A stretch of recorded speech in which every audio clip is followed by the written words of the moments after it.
আসসালামু আলাইকুম রহমতুল্লাহি ওয়া বারাকাতুহু। নিশ্চয় সকল বন্ধুরা ভালো আছেন, সুস্থ আছেন। আমিও আপনাদের দয়া আল্লাহর শেষ মেহেরবানিতে খুব ভালো আছি। কথা বলার সুযোগ খুব কম, যার কারণে কথা বলতে পারছি না, এর জন্য আন্তরিকভাবে দুঃখিত। এই মুহূর্তে একটি চায়না ফোনের কিপ্যাডের কাজ করব। আমরা কিপ্যাড সমস্যা নিয়ে অনেক জর্জরিত থাকি। এখনও পর্যন্ত প্রায় দিন আমার কাছে প্রচুর কল আসে কিপ্যাড সমস্যা নিয়ে। কিপ্যাড সমস্যা নিয়ে আমি বেশ কিছু ভিডিও আপনাদেরকে উপহার দিয়েছি। আজকেও এই ধরনের একটি ভিডিও উপহার দেওয়ার চেষ্টা করব ইনশাআল্লাহ। তার আগে একজন মানুষের সঙ্গে আপনাদের পরিচয় করাই। দেখতে পাচ্ছেন আমার ডান সাইডে একজন নতুন মুখ বসে আছে। ইদানিং অনেক ছাত্রদের সঙ্গে আপনাদের পরিচয় করাতেও পারছি না, এটা আসলে খুবই দুঃখজনক। ব্যস্ততা অনেক বেশি, আর যার কারণে ভিডিওতে আসা সম্ভব হচ্ছে না। আমরা নতুন ভাইয়ের পরিচয় শুনবো ইনশাআল্লাহ, তারপরে কাজের দিকে অগ্রসর হব। আসসালামু আলাইকুম, আমি মোহাম্মদ ফাহাদ, বাসা গোরাশাল নরসিংদীতে। তো আমি স্যারের অনেকগুলো ভিডিও দেখছি। তো ভিডিও দেখে আমি স্যারের প্রতি আমার আগ্রহ হয়েছে যে কাজ শেখার। তো আমি আগে থেকে কিছু কাজ পারতাম, তো নিজের আগে ওইরকমভাবে আমার যোগ্যতা সম্পন্ন মনে হইতো না। তো স্যারের ভিডিও দেখে আমার মনে হইলো যে স্যারের কাছে আসলে আমার নিজের ওইরকম যোগ্যতা সম্পন্ন মনে হইব, তাই স্যারের কাছে আমার আশা। আর স্যারের কাছে আছি আমি 1 সপ্তাহের মতন হইব। আমার মনে হয় 1 সপ্তাহের মধ্যে আমি অনেক কিছু শিখে ফেলছি স্যারের কাছে, যে আমি বাসাতে গেলে, আমার এলাকাতে গেলে আমি এলাকা মানুষের কিছু দিতে পারবো, আমার এরকম এখন আমার মনে হয়। যাক আলহামদুলিল্লাহ, শুক্রিয়া। যখন তারা স্যাটিসফাইড হয়, মনের দিক থেকে তারা স্বীকার করে যে তারা কিছু শিখেছে, এটাই আমাদের জন্য সবচাইতে বড় প্রাপ্তি। মূল বিষয়বস্তু হচ্ছে যে পৃথিবীতে কিছু মানুষ কাজ করবে, আর কিছু মানুষ কাজ করছে যারা, তাদেরকে দেখবে এবং তারা চক্রান্ত করার চেষ্টা করবে, তাদেরকে নিয়ে সমালোচনা করার চেষ্টা করবে। আমি এর আগেও বলেছি, কাজের মানুষরা এগিয়ে যাবে, আর সমালোচকরা কোনো এক সময় দেখবে যে সমালোচনা করতে করতে তাদের জীবনের অনেকটা সময় শেষ হয়ে গেছে, এবং সেখান থেকে ফিরে আসার সুযোগটা তার জন্য আর তৈরি হবে না। যার কারণে আমরা সবসময় কাজ করে যাব। নিন্দুকেরা কি বলছে সে বিষয়টি আমরা কখনোই ভ্রুক্ষেপ করব না। কাজ যে ব্যক্তিটা করতে থাকবে, সে ব্যক্তিকে কাজ তাকে অন্যরকম একটা মর্যাদায় নিয়ে যাবে। এবং আমরা বেসিক্যালি অনেক সময় টাকার পিছনে দৌড়াই, কিন্তু আমাদের টার্গেটটা একটু ভিন্ন হওয়া উচিত। একজন মানুষ যখন আমাকে একটি মোবাইল সারতে দিবে, মোবাইল ঠিক করতে দিলে, তখন আমি চিন্তা ভাবনা করি যে তার মোবাইলটা কীভাবে পরিচ্ছন্নভাবে কাজ করা যায়, কিভাবে তাকে সুন্দর একটি কাজ উপহার দেওয়া যায়। যখন মানুষ সন্তুষ্ট হয়ে যায়, তখন অটোমেটিক্যালি তার মন থেকে একটা খুশি আসে, এবং তার চেহারা দেখেই কিন্তু আপনারা বুঝতে পারবেন যে সে কতটুকু সন্তুষ্ট। অনেক সময় একটি স্পিকার লাগিয়ে দিয়েছে একটা কাস্টমারকে, কাস্টমার বলছে যে আমার সাউন্ডটা পছন্দ হচ্ছে না, কিন্তু দোকানদার তাকে বলছে যে এটা গ্যাঞ্জাম এলাকা, যার কারণে আপনার কাছে এরকম মনে হচ্ছে, আপনি বাসায় যান, আরও ভালো শুনতে পাবেন, অথবা 2-1 দিন ব্যবহার করেন, আস্তে আস্তে এটা ঠিক হয়ে যাবে। এভাবে তেনাজোড়া একটা হিসাব তাদেরকে ধরানোর চেষ্টা করে। আমি সব সময় আমার ছাত্রদেরকে আমি পরামর্শ দিয়ে থাকি, তোমার নিজের জন্য যেটা ভালো, তোমার নিজের জন্য যেটা পছন্দ হয়, তোমার মন থেকে যে কাজটি ভালো লাগে, সেই কাজটি কাস্টমারকে দেওয়ার চেষ্টা করবা। আমরা যখন আমাদের নিজেদের ফোনগুলো কখনো নষ্ট হয়, আর সেই ফোনগুলো ঠিক করার জন্য, মেরামত করার জন্য খুলি, তখন কিন্তু অনেক যত্ন সহকারে, অনেক সময় মোবাইলের নিচে টিস্যু পেড়ে খুব ধীর গতি সম্পূর্ণভাবে আমরা স্ক্রুগুলো খুলি। কেন মানুষের সেটে কাজ করার সময় আমরা এই বিষয়টি লক্ষ্য করব না? আসুন আমরা পরিচ্ছন্ন কাজ করি, পরিচ্ছন্ন কাজ দেওয়ার চেষ্টা করি, তাহলেই মানুষরা আমাদের জন্য দোয়া করবে মন থেকে, আর আমরা তাদের দোয়ার বরকতে সামনের দিকে এগিয়ে যাব। আসুন বর্তমান সময়ে আমরা যে কাজটি করব, সেই কাজটি আপনারা একটু দেখুন, এবং ভালো লাগলে অবশ্যই সুন্দর একটি মন্তব্য করে জানাবেন কাজটি কেমন লেগেছে। আমার হাতে যে ফোনটি আছে, ফোনটি আমরা দেখতে পাচ্ছি, একটু অন করার চেষ্টা করি। মাইক্রোম্যাক্সের কিপ্যাডের ফোন ইদানিং খুব কম আসে দোকানে, যার কারণে এই কাজগুলো নিয়ে আপনাদের সামনে ঘন ঘন আসা সম্ভব হয় না, যার কারণে কাজটিতে একটু বিলম্ব হয়ে যাচ্ছে। বিভিন্ন কাজের রিকোয়েস্ট যখন আসে, এই কাজগুলো দেখাতে আমরা পারছি না। এই মুহূর্তে আমার হাতে যে ফোনটি আছে, দেখতে পাবেন যে ফোনের প্রত্যেকটা কিপ্যাড ওয়ার্কিং করছে। এখনও পর্যন্ত শিওর না যে সমস্যাটা কোথায় আছে। একটা মোবাইলের বিভিন্ন সেকশন থেকে প্রবলেম আসতে পারে, তবে এই সেটটাতে কোথায় থেকে সমস্যা আছে এটা আমরা এখনও শিওর না। এটাকে একটু যাচাই করব। এখানে দেখতে পাচ্ছেন যে মেনু কাজ করছে না, ব্যাক বাটন কাজ করছে না, সাথে ব্যাক বাটনের সঙ্গে আর কেউ যুক্ত আছে কিনা সেটাও দেখতে হবে। এখানে যেমন আমাদের আছে এয়ারু বাটন, লেফট কাজ করছে, আপার কাজ করছে না, রাইট কাজ করছে।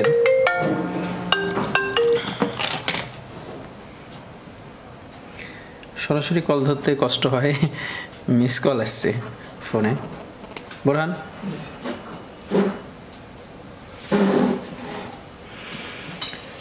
আমরা দেখতে পাচ্ছি যে রাইট বাটন কাজ করছিল, এখন ডাউন বাটন এটা কাজ করছে, কিন্তু আপ বাটনটা কাজ করছে না।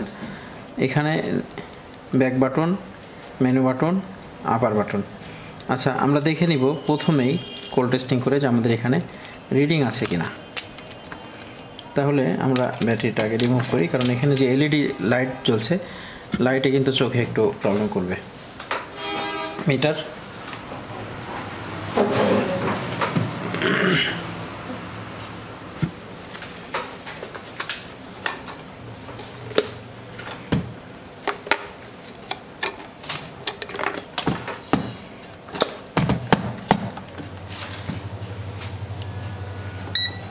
আমাদের এখানে ডায়োড রেঞ্জে থাকবে মিটারটা, এবং আমরা এখানে দেখি যে আমাদের রিডিংটা আছে কিনা। দেখতে পাচ্ছি এখানে মেনু বাটনের মিডিল কিতে রিডিং আছে 594/95। এখানে আছে 2869। আপার বাটন সেম, প্রত্যেকটা রিডিং আছে। তাহলে এই 3টা বাটন কাজ করছে না। সহজ একটা উপায় হচ্ছে, এই 3টা বাটন যেহেতু কাজ করছে না, এই সমস্যাটা আসছে কোথা থেকে? এই 3টা বাটনের মধ্যে লাইন আছে কয়টা? 6টা লাইনের মধ্যে যে কোনো মানে একটা লাইন সেম টু সেম হবে, ঠিক আছে? কন্টিনিউটি রেঞ্জে নেই, ঠিক আছে? বাইরেরটা কিন্তু সেম না, আলাদা। তাহলে ইন টোটাল 4টা লাইনের মাধ্যমে 3টা বাটন কাজ করছে। এই মিডিলেরটা 1টা 2টা 3টা 4টা, মিডিলেরগুলো কিন্তু সেম লাইন। এখন আমাদেরকে বুঝে নিতে হবে যে এই মিডিলের যে পিনটা আছে, মিডিলের লাইনটা, এই লাইন যার সাথে সম্পৃক্ত হয়ে এখানে সাপ্লাই এসছে, সেই সম্পৃক্ত কম্পোনেন্ট অথবা আইসি যে কোনো থেকে প্রবলেম, যে কোনো জায়গা থেকে। তাহলে এখান থেকে আমরা খুঁজে বের করি যে এখানে অনেকগুলো কম্পোনেন্ট দেখতে পাচ্ছি আমরা, ঠিক আছে? এই কম্পোনেন্টগুলোর মধ্যে কারো সঙ্গে তার সম্পৃক্ততা আছে কিনা সেটা আমরা যাচাই করব, এবং যদি কারোর সাথে সম্পৃক্ততা থেকে থাকে তাহলে সেটাকে আমরা রিমুভ করব এখান থেকে।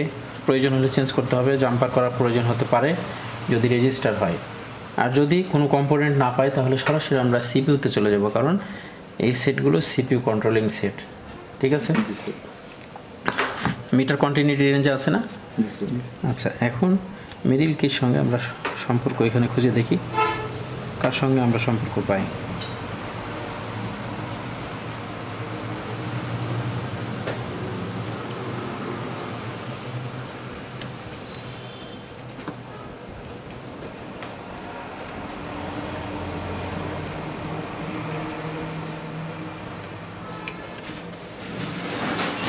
এখানে কোনো ধরনের কন্টিনিউটি পাচ্ছি না আমরা।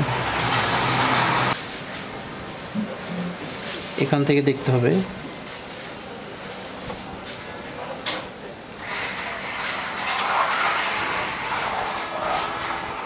কোনো কন্টিনিউটি নাই। সাইডেরগুলো দেখি কোথাও কন্টিনিউটি আছে কিনা, যদিও বা সাইডেরটা প্রবলেম হবে না। এখান থেকে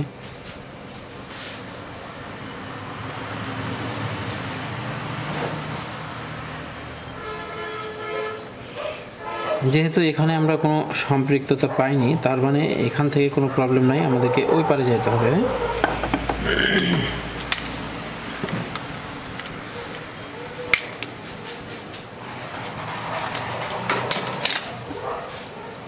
এবারে চলে আসলাম, এখান থেকে কিছুটা সম্ভাবনা আমাদের চার্জিং পটেও থেকে থাকতে পারে। হ্যাঁ, এই সম্ভাবনার দুয়ারটা উন্মোচন করতে হবে। আমরা যেহেতু এখানে আমাদের প্যানেলটা আছে, সরাসরি পেস্টিং না, এটা তুলতে পারবো, এটা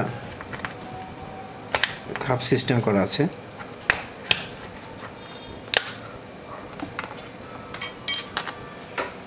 এখানে মিডিয়াটেক সিপিইউ দেওয়া আছে 6261 DA।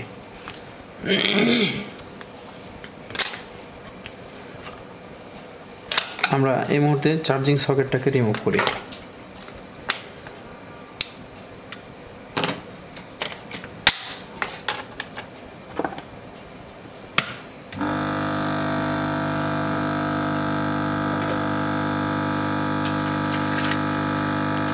কাজ করার সময় ভিন্ন ভিন্ন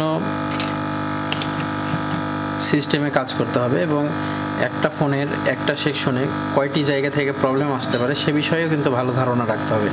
তাছাড়া কাজগুলো কিন্তু খুব ভালোভাবে পরিচ্ছন্নভাবে কাজগুলো করা সম্ভব হবে না, যার কারণে ইন টোটাল আইডিয়াগুলো আমি সবসময় দেওয়ার চেষ্টা করি ছাত্রদেরকে।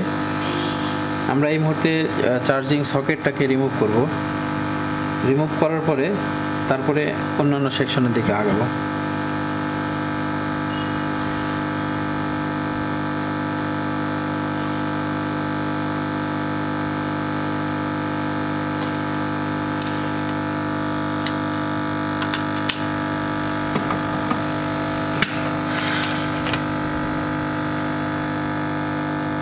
দেখতে পাচ্ছেন চার্জিং সকেটটা রিমুভ হয়ে গেছে। এই মুহূর্তে আমরা এখানে ডিসপ্লেটা আবার ফিটিং করব। ফিটিং করে আমরা কাজটি করছি কিনা বোঝার চেষ্টা করব।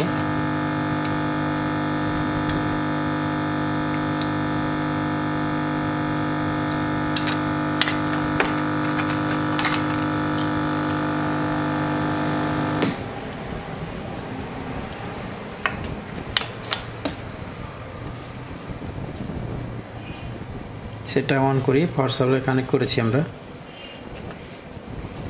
ডিসপ্লেটা সাদা এসছে, এখানে কানেকশন কিছুটা লুজ আছে।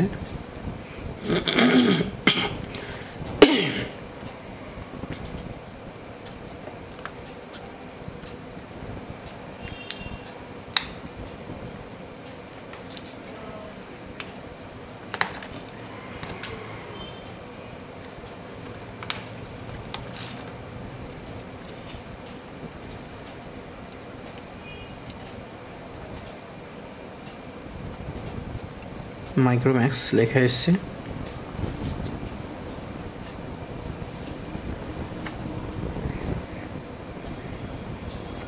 আমাদের এটা এখনো ক্লিয়ার হয়নি, আমরা দেখতে পাচ্ছি।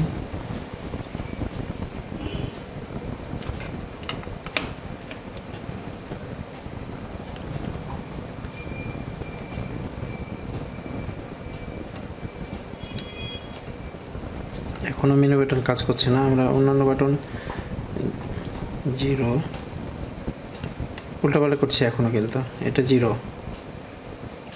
এখন কিন্তু আরো অনেকগুলো বাটন হ্যাং করছে, তাই না?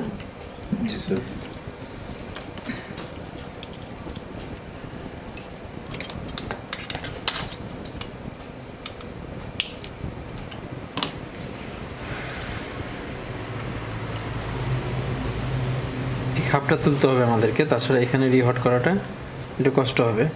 আবার অন টাইম আমরা এটা করতে পারি, এই আইসিটা নড়ানোর আগ পর্যন্ত খুব সিম্পলিভাবে এটা একটু কাজ করা যেতে পারে।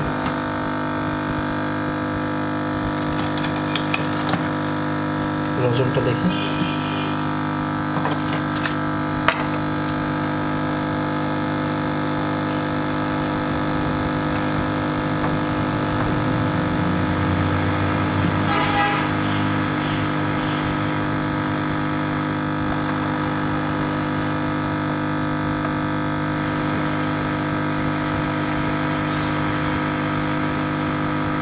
রজনটা ব্যবহার করা হয় এই কারণে যে রজনের ব্যবহার করলে আইসিটা খুব অল্প হিটেই কাজ করে।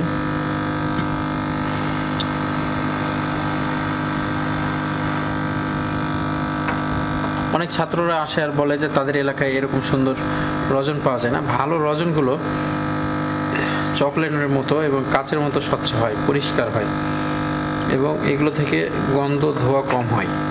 এটা আমার রাজশাহীতে খুব ভালো পাওয়া যায়, আমি এটা ইউজ করি। এর জন্য বাইরের অনেক ছাত্ররা এসে নিয়ে যায় সরাসরি হাতে করে এগুলো।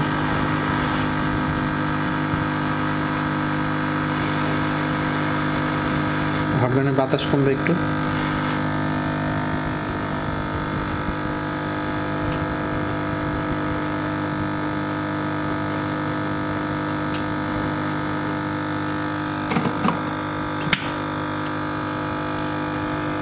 মনে রাখতে হবে এই রিওয়ার্ডগুলো করতে গিয়ে সিপিইউ ড্যামেজও হতে পারে। সিপিইউ ড্যামেজ হলে আমাদেরকে নতুনভাবে সিপিইউগুলো রিপ্লেসমেন্ট করা লাগতে পারে। এই জন্য কাজগুলো করার সময় উভয় ধরনের প্রস্তুতি রাখতে হবে, কাজগুলো সুন্দরভাবে হয় সেজন্য হাতের অ্যাক্টিভিটিস ভালো থাকতে হবে।